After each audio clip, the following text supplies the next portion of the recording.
প্রিয় দর্শক, আসসালামু আলাইকুম রহমতুল্লাহ।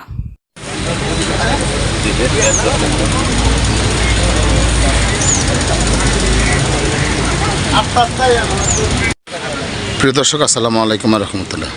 এই মুহূর্তে আমরা সংযুক্তি রয়েছি সাভার উপজেলায় পানি সম্পদ সেবা সপ্তাহ ও প্রদর্শনী 2024 যে মেলাটি বসেছে, স্টলটি বসেছে, সেখানে আমরা এই মুহূর্তে উপস্থিত হয়েছি।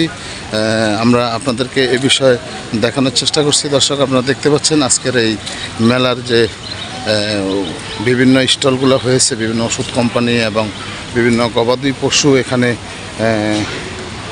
উপস্থিত করেছে, সেই বিষয়ে আপনাদের মাঝে তুলে ধরার চেষ্টা করছি। দর্শক, আপনারা দেখতে পাচ্ছেন এই মুহূর্তে আমরা সেই মেলায় উপস্থিত আছি, সরাসরি আপনাদেরকে দেখানোর চেষ্টা করছি। দর্শক, আপনারা যে দেখতে পাচ্ছেন এই যে গবাদি পশু, এই যে মোষ, সেই বিষয়ে আমরা আপনাদেরকে দেখানোর চেষ্টা করছি। দর্শক, আপনারা দেখতে পাচ্ছেন আমরা আপনাদেরকে দেখানোর চেষ্টা করছি, আজকের এই বিষয়ে আমরা আপনাদের মাঝে তুলে ধরার চেষ্টা করছি। দর্শক, এই যে গবাদি পশুগুলা, সেই বিষয়টি আমরা আপনাদের মাঝে তুলে ধরার চেষ্টা করছি।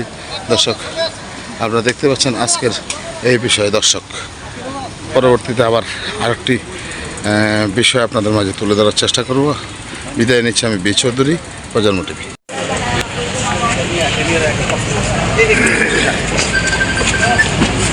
এই ফুল কোথায়?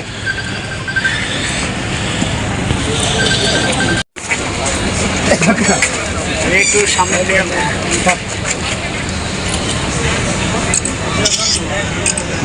প্রিয় দর্শক, প্রজন্ম টিভি সবসময় নতুন নতুন তথ্য নিয়ে আপনাদের মাঝে উপস্থিত হয়। নতুন নতুন তথ্য পেতে প্রজন্ম টিভিতে চোখ রাখুন।